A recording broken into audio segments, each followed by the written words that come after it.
Bonjour chers apprenants, je viens aborder la dernière leçon du programme de géographie des terminales qui porte sur les problèmes économiques et les politiques de développement au Sénégal.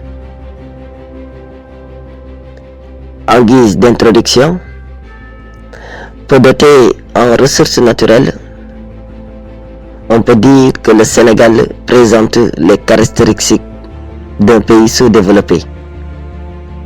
Secteur primaire dominant, faible technologie, vulnérabilité devant les contraintes naturelles, insuffisance de production, forte dépendance à l'extérieur, démographie galopante, couverture sanitaire et scolaire faible, analphabétisme. Face à ces problèmes complexes, l'État a entrepris des essais de solutions avec des politiques de développement économique et social dont les résultats restent encore mitigés. Pour ce qui est des problèmes économiques, on a les défis naturels et les défis structurels.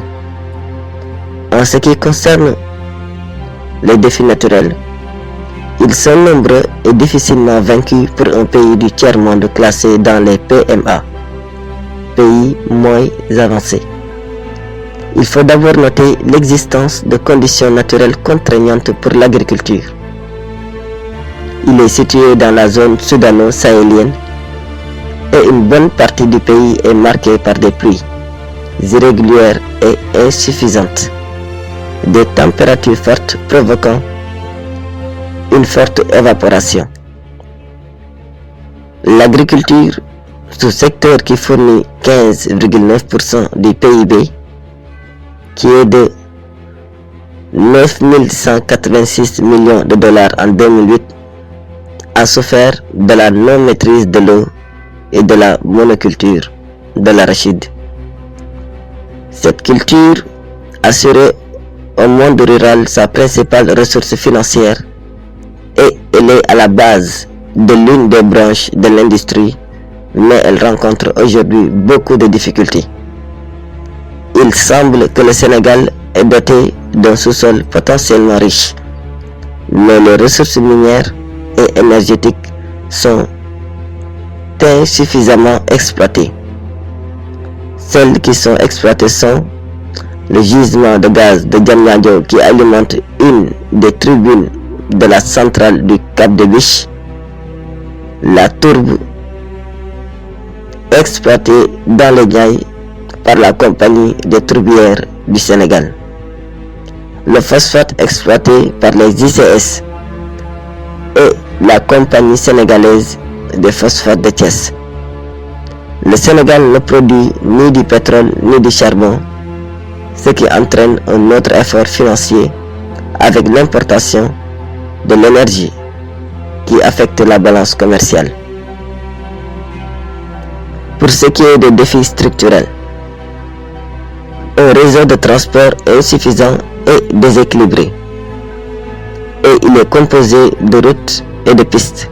En plus, il est très inégalement réparti.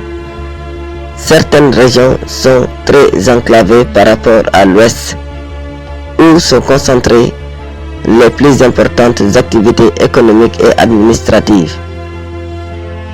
La voie ferrée est plus déséquilibrée dans deux axes, Dakar-Saint-Louis et Dakar-Kidira. Le réseau fluvial se résume au Dakar-Ziguinchor et celui aérien est presque inexistant. Une économie désarticulée. Le secteur primaire, avec 70% de la population active, ne fournit que 15,9% du PIB. Le secondaire, 10% de la population, contribue à hauteur de 23% du PIB et le tertiaire, 61,1%. Le secteur informel y est très développé. De 1960 à 1983, l'économie a été gérée sur la base des principes du socialisme avec une mainmise de l'État sur l'essentiel des structures économiques. Dans l'agriculture, on note des sociétés d'encadrement du monde rural. Mais cette politique du tout pour l'État et par l'État a montré ses limites. Vers 1987, sous l'injonction du FMI et de la Banque mondiale, les politiques d'ajustement structurel sont entrées en vigueur, de même que les privatisations. Moins d'État, mieux d'État. Cette politique se poursuit avec les libéraux qui ambitionnent de vendre même les structures stratégiques et rentables comme l'eau et les télécommunications.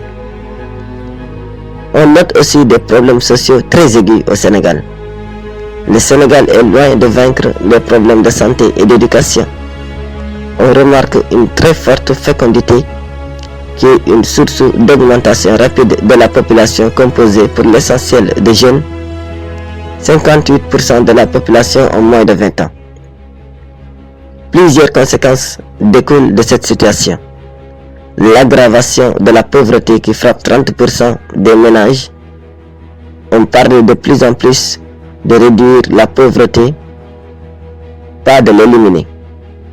La dégradation des conditions sanitaires, les difficultés dans le monde éducatif, la dégradation de l'environnement, l'exode rural vers les centres urbains.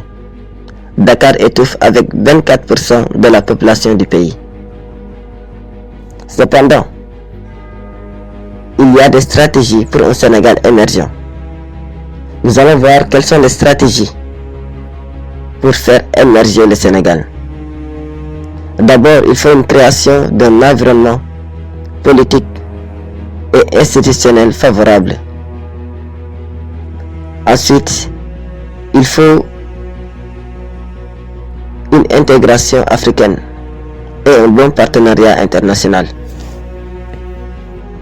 Pour ce qui est du premier cas, l'État sénégalais a rompu avec le modèle du socialisme d'État depuis le plan d'ajustement des structures. En effet, la politique du moins d'État, mieux d'État entre en vigueur. Après 2000, on assiste à une orientation libérale avec une libéralisation de l'économie et l'appel aux investissements étrangers et locaux. Comme l'APEX, loi contre la corruption, au développement agricole, le plan REVA, Guana, industriel, commercial, etc. Sur le plan social, la lutte contre la pauvreté est une priorité. Cette lutte passe par la maîtrise de la fécondité, par une politique éducative qui a comme objectif la scolarisation universelle, l'alphabétisation, l'adéquation, formation, emploi. Quant à la santé, il est insisté sur les soins de santé primaires, notamment la prévention contre les endémies, les épidémies, mais aussi sur la construction des centres de santé. Aujourd'hui, le Sénégal a lancé un vaste programme de développement appelé Sénégal émergent. Il s'agit de faire rapidement du Sénégal un pays émergent. Deuxièmement, il faut des partenaires internationaux et l'intégration africaine. Avec la coopération sous-régionale, le Sénégal est membre de l'OMVS et de l'OMVG. Parallèlement, le pays est aussi membre de l'UEMOA, de la CEDEAO et de l'UA. L'intégration est une voie incontournable contre la balkanisation de l'Afrique et la fragilisation des États. Les projets de développement initiés par le Sénégal nécessitent d'importants capitaux qui dépassent ses possibilités. Le Sénégal est obligé de recourir à la coopération internationale pour réaliser les grands chantiers. La réalisation de ces projets entre dans le cadre de la coopération bilatérale et multilatérale. Donc, pour conclure, depuis plus de 40 ans, le Sénégal se débat dans des difficultés socio-économiques. Les politiques adoptées pour résoudre ces problèmes se heurtent à l'instabilité climatique, aux effets néfastes des politiques d'ajustement structurel dictées à l'extérieur, la libération des circuits de production et de commercialisation agricole dans le monde mondialisé.